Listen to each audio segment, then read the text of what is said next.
try to explain first what we're gonna do, and after this we would welcome all your questions from our friends in the media.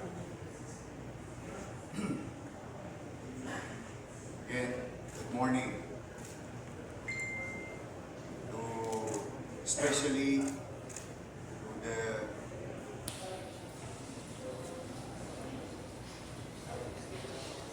today we are stating on things that we need to do to protect the interests of the people of Manila and its property under the supervision, authority, and management by yours truly. As you all know, last week we were caught in surprise of an incident in Rasak, Santa Cruz, Manila. With that, through the weekend and holidays, your city government officials have conducted thorough investigation. And we have made a decision to pursue legal means against a corporation doing business in the city of Manila and abusing their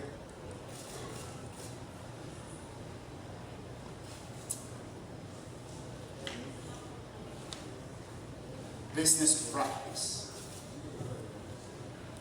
doing unlawful business practice in the city of Manila.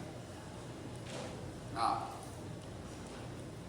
today the city government of Manila will be filing criminal charges against contractor GLC Construction and Supply, represented by its general manager Jess R. Mahusay, for illegal construction of the Centro Comunidad de Santa Cruz project within the Rizal Avenue Sports Athletic Complex, or commonly known as Rasak. The following criminal charges will be filed against the contractor. First case to be filed: special cases of malicious mischief under Article 328 of the revised Penal Code as amended, for causing damage for Rasak facilities, including the satellite office of the city government, police outpost, daycare center, performance stage, among others. Complaint to be filed before the City Prosecutor's Office by the City General Services Office. Second case: unlawful demolition and construction without necessary permit in violation of the National Building Code of the Philippines.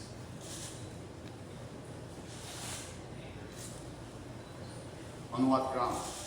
Demolishing the Rasak covered courts and other government structures therein without securing necessary demolition permit from the city building official, which is a clear violation of the National Building Code.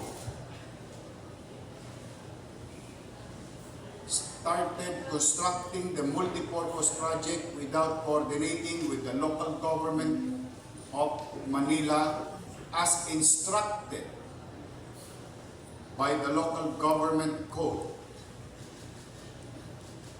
And if I may share some particular section of the local government code violated, Section 26 and Section 27 of the local government code, RA 7160.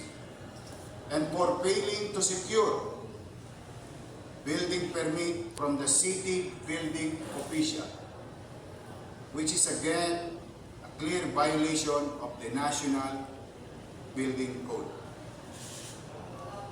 Complaint to be filed by the city, before the City Prosecutor's Office by Department of Engineering and Public Works of City of Manila. Third case,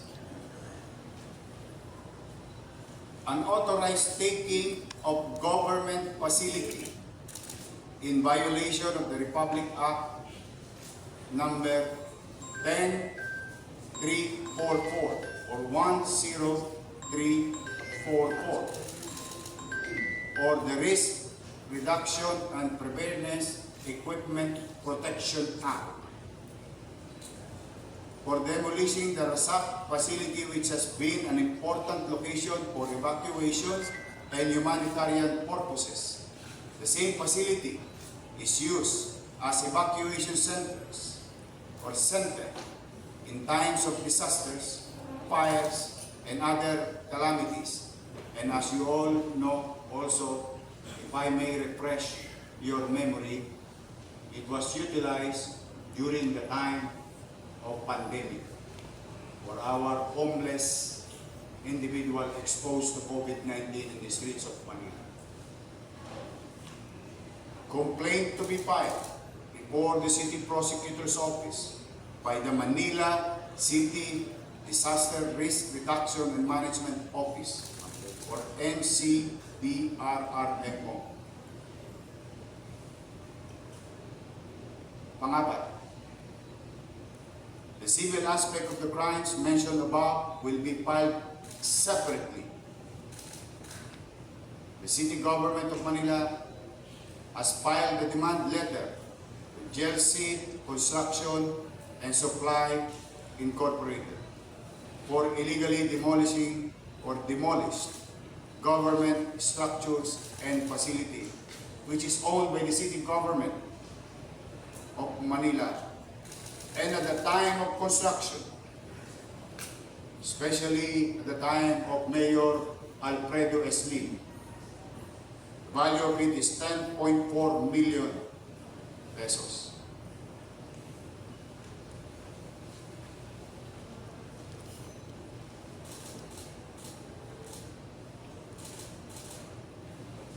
I have here the certification, which will furnish you a copy of this following certification later on. This is to certify that based on our official records, the Rizal Covered Court located in Alvarez Street, Santa Cruz, Manila, has a net book value of 10,441,796.60 as of August 22, 2005. Issued this 22nd day, August 2025, City of Manila. Signed, Assistant City Accountant, Officer in Charge, Jonathan Galorio.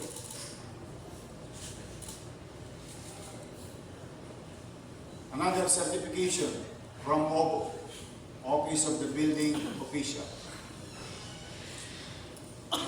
This is to certify that no record of building permit was issued under the name GLC Construction and Supply for the project construction of multipurpose building Centro Comunidad de Santa Cruz, Manila City, Phase 1. Located at Rizal Avenue, corner Alvarez Street, Manila.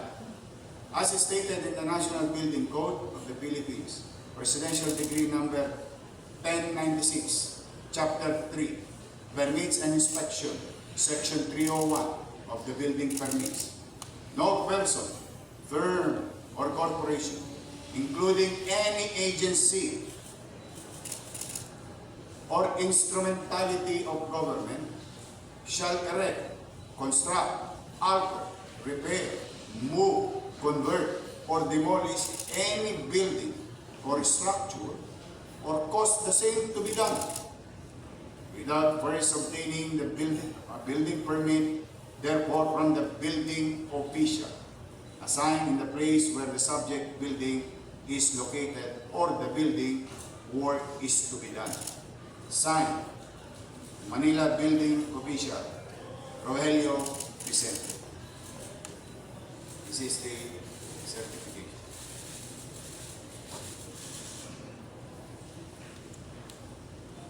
By the city accountant.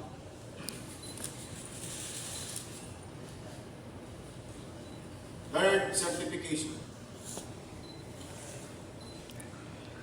This is to certify that no record of demolition permit was issued under the name GLC Construction and Supply for the project construction of multipurpose building, Centro Comunidad de Santa Cruz, Manila, Phase 1, located at Rizal Avenue, corner Alvarez Street, Manila, by this office. As stated, the same in the National Building Code of the Philippines, Presidential Decree number 1096, Chapter 3, Permits and Inspection, Section 301 of the Building Permits. No person, firm, or corporation, including any agency or instrumentality of the government, shall erect, construct, alter, repair, move, convert, or demolish any building or structure or cause the same to be done without first obtaining a building permit therefore from the building official assigned in the place where the subject building is located or the building work is to be done. Signed, Manila Building Official, Rogelio Vicente. Walang demolition permit.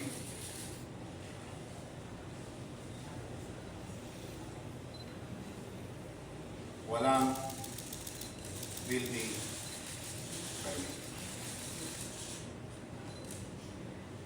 Sinira ang property na pag-aari ng taong bayan sa lungsod ng Maynila nang walang kaukulang permiso o prosesong sinunod ang GLC Construction and Supply.